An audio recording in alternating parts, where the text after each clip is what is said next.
Hola, muy buenas tardes a todos. Bienvenidos al Congreso Futuro 2024 y en esta maravillosa edición que estamos hablando sobre inteligencia artificial bajo el lema ¿Y ahora qué hacemos? Tenemos como invitado al profesor Henry Greely, profesor de Derecho especializado de las implicaciones éticas, jurídicas y sociales de tecnologías biomédicas como la genética, la reproducción asistida, la neurociencia y la investigación con células madres.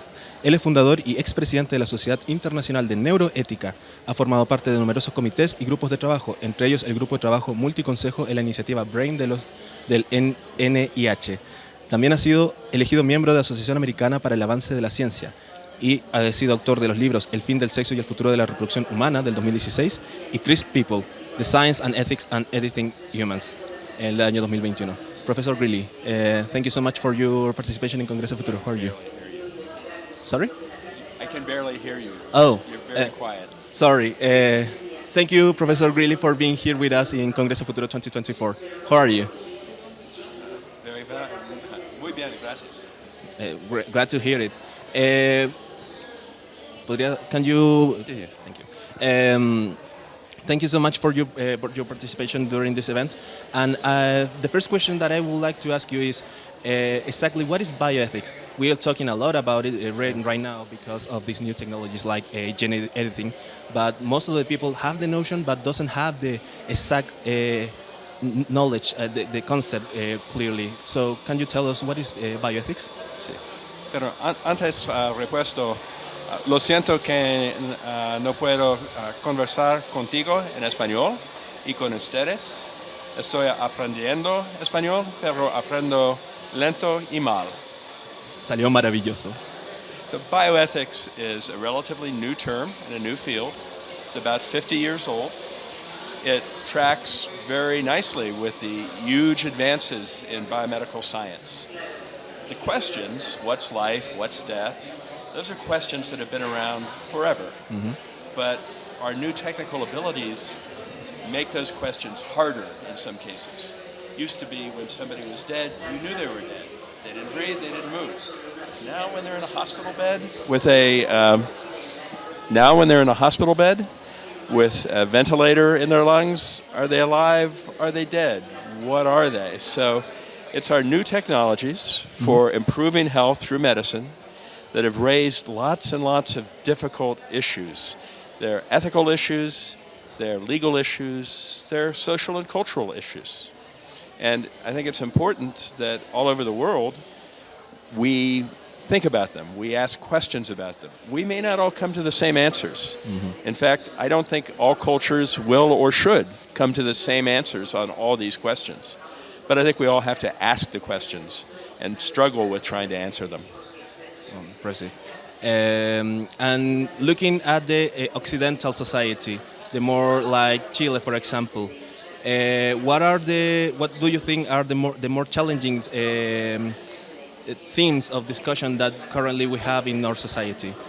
So, I think the three technologies that are most important right now and are likely to raise the most questions are genetics, assisted reproduction, and neuroscience. Also, to some extent, stem cell technologies.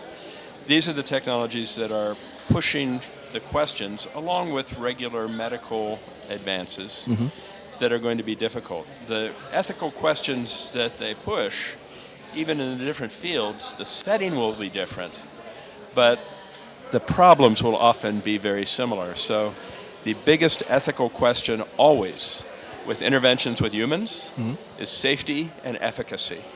We usually don't think about safety and efficacy as ethical issues, but it's profoundly unethical to do something to somebody that is not safe, or to sell them something that's not going to work, especially desperate people with diseases. So safety and efficacy are always prime issues. Another very big issue is access. Recently, the FDA, the British, the Europeans have all approved a gene therapy for sickle cell anemia. Terrible disease. Okay. This cures it. But it costs $2 to $3 million per patient. Okay. Even in countries that have good health insurance, it's hard for the government or for the health insurance to pay that. There are 100 million people in America with sickle cell disease. At $2 million each, that's $200 billion, which is a lot of money. And that's a problem in rich countries. But most of the people with sickle cell disease live in sub-Saharan Africa or in South Asia or in Southeast Asia. And in the Central African Republic or in Cambodia, yes, there will be a few rich people who can get it, but 90% of the world that needs it won't be able to get it. That's going to be true with many of the new technologies. That's a big ethical issue we have to worry about. And then the third class of issues are issues about, are we crossing borders that we should not cross? Are we doing things that people should not do? Are we changing our children and our children's children in ways that we should not? Are we making animals that should not exist? Are we taking control of people's minds in ways that we shouldn't? These are also hard issues. I think there the answers will differ more between cultures. Some will have different answers to them, but we're all going to have to deal with them. Well, that's a lot to think. And bringing the same topic that you mentioned right now to the more legislative aspect of the society, the Chilean society, what do you think are the more complex issues when people as a society try to discuss these bioethic themes and trying to apply it to create new legislation? What do you think is the most complicated part and how to confront it? So in this, as in all areas of life, we need to be willing to talk to each other honestly and air our differences, discuss our differences without anger or hatred or malice. That seems to have become much harder everywhere in the world in the last 10 years, certainly in my country. And it's very frustrating. But most people are still people of goodwill who will enter into a conversation. The extremes on both ends have gotten bigger. It's very hard to have a good conversation with someone who believes any kind of embryo research is wrong because it's murdering a baby. They can say that. Where do you go from that? So there will be differences from country to country, but I think people of goodwill getting together, scientists, ethicists, lawyers, legislators, ordinary people. One of the techniques that's relatively new that I quite like is something called deliberative democracy, where you bring together groups of people for 2 or 3 days, ordinary people, and you teach them about a topic for 2 days, and you let them discuss the topic for a day and see what they think after they've had a chance to learn from experts what it's about. I think when people go through a process like that, the differences get smaller. Once they see what the arguments are on both sides, they may still strongly hold to one position, but they'll understand that the people on the other side aren't devils. They're people who've got a reasonable position of their own. So nothing's going to be easy. In politics, nothing is easy. In life, nothing is easy. Bioethics, though, has the, I guess, both advantage and disadvantage that we're going to have to answer these questions because the science is not stopping.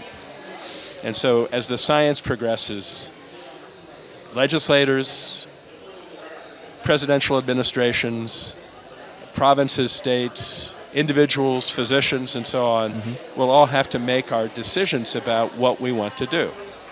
Along that line, felicidades a Chile por la primera ley de neural rights. Yes. I think it may not be the last or the best law on neural rights, but it's very important that it's the first, that there is a first.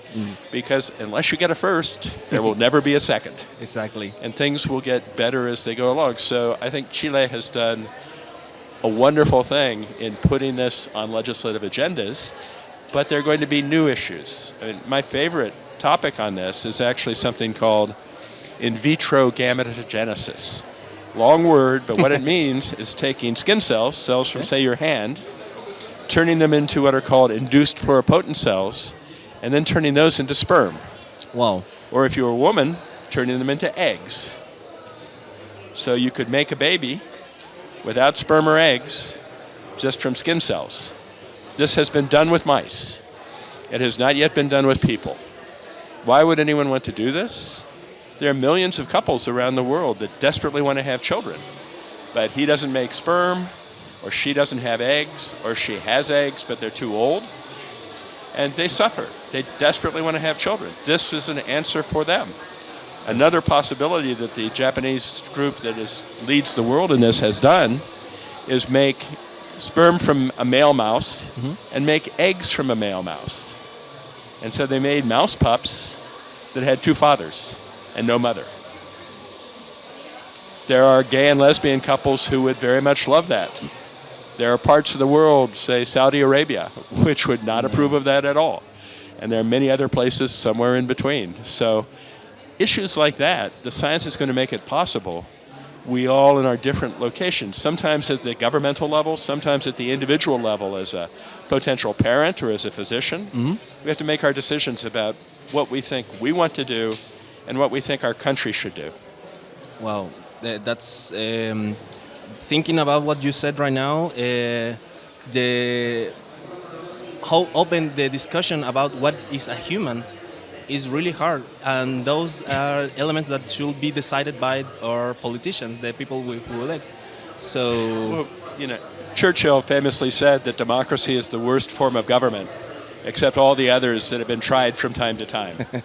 So, democracy is often a very bad form of government. It's very slow. Can be very ugly, but it's more likely, I think, to get to good results than anything else, because you can always throw people out. The people can say, no, we don't like that.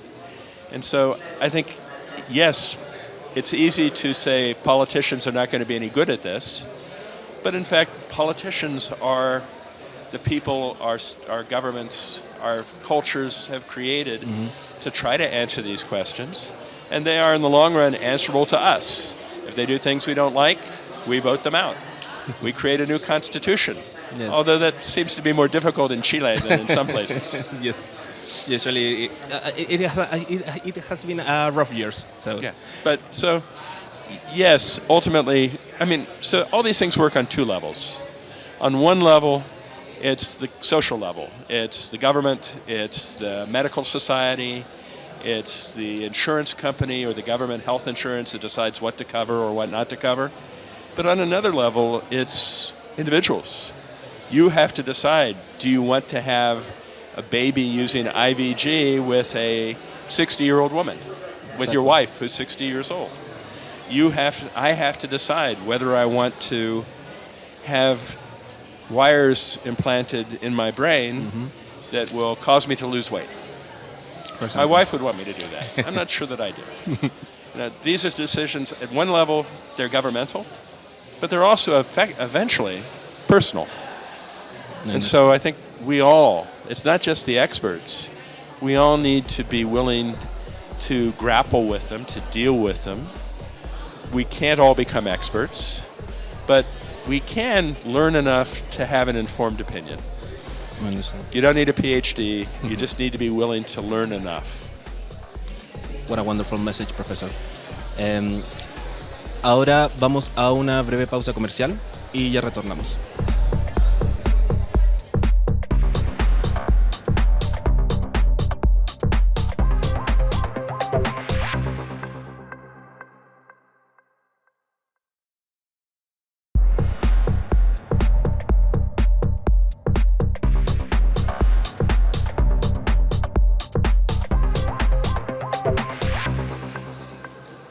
Bienvenidos de vuelta a este conversatorio con nuestros invitados a Congreso Futuro 2024. Professor Greely, we were talking about bioethics and the implications in the social and legislative view of our current society. But looking at the future, looking forward into the future, I would like to ask you, in your mind, what is the worst case scenario related to bioethics and bioediting, bioengineering? So it's good at the Congreso del Futuro to look into the future. I would say there are two worst case scenarios.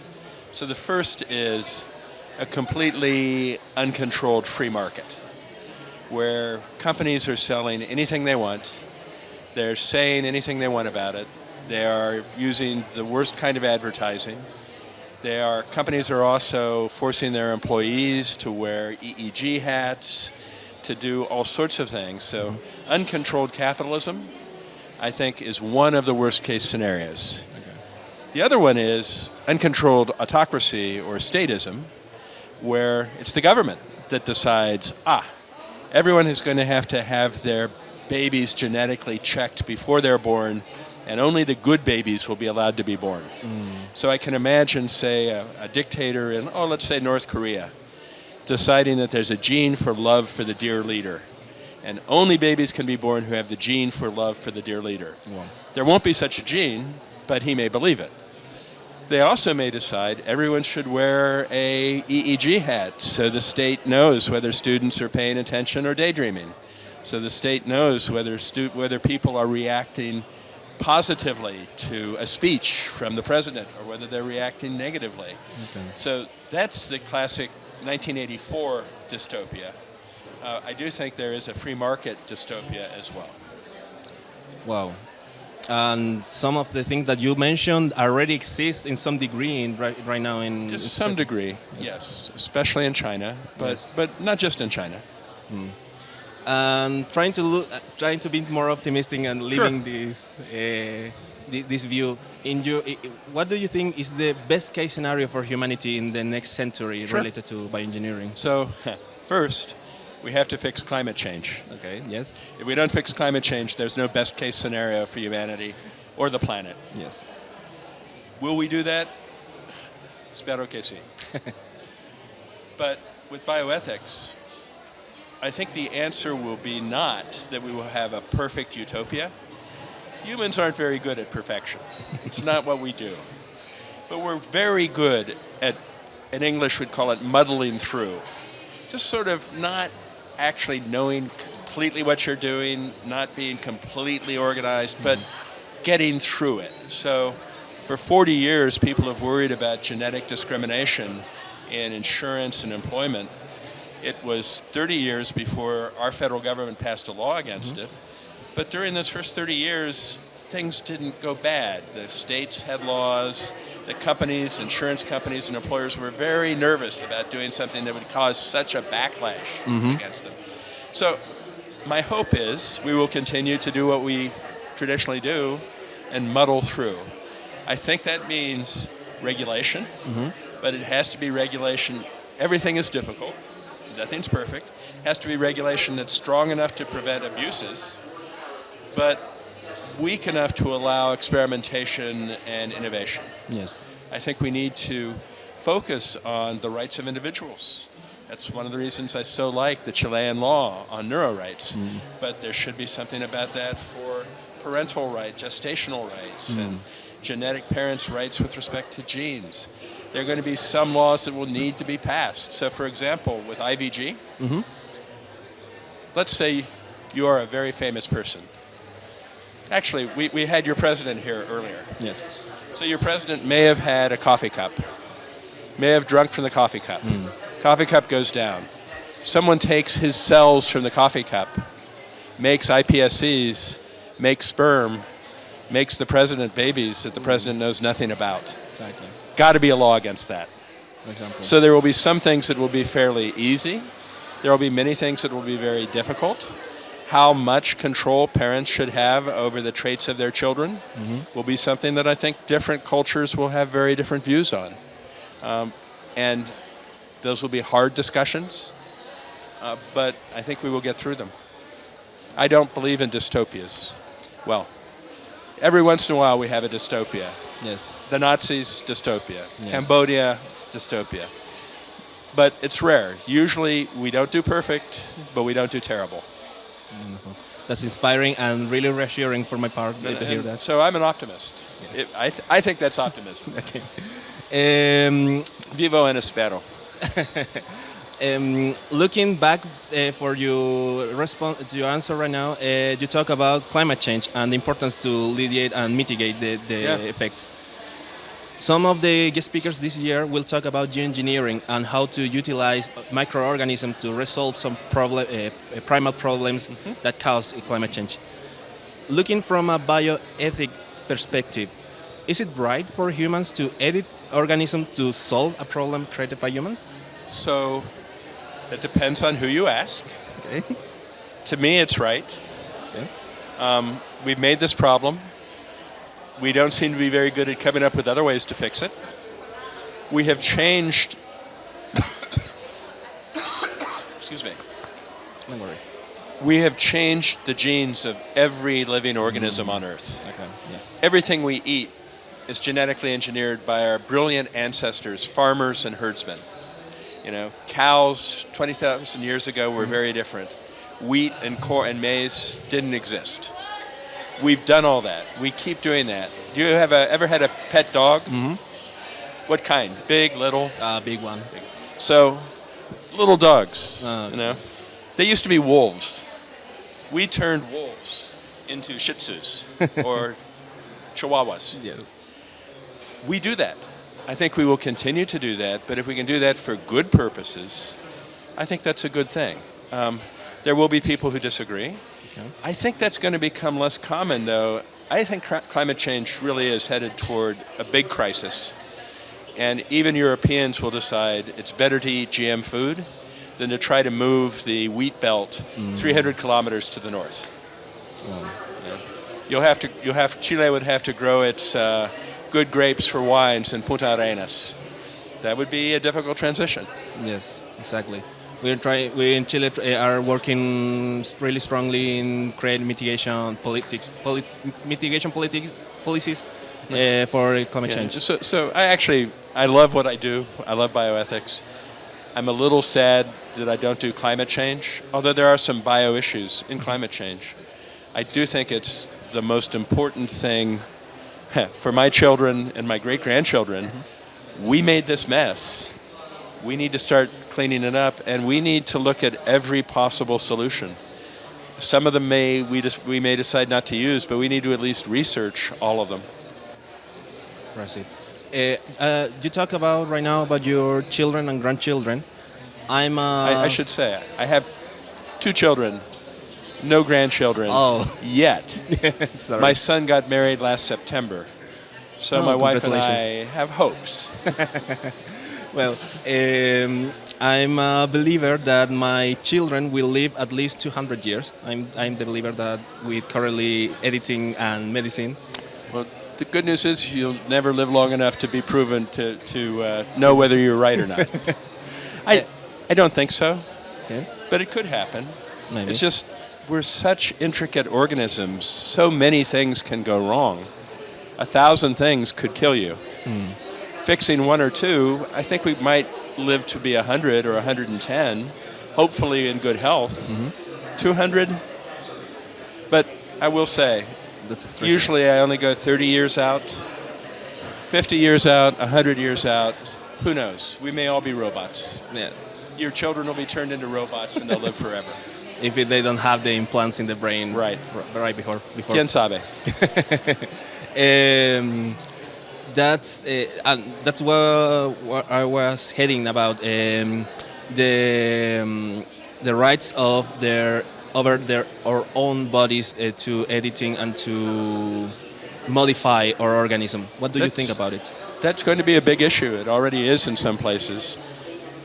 In places that want to limit people's ability to change themselves, there are people who say, no, it's my body, you have no right to affect what I do.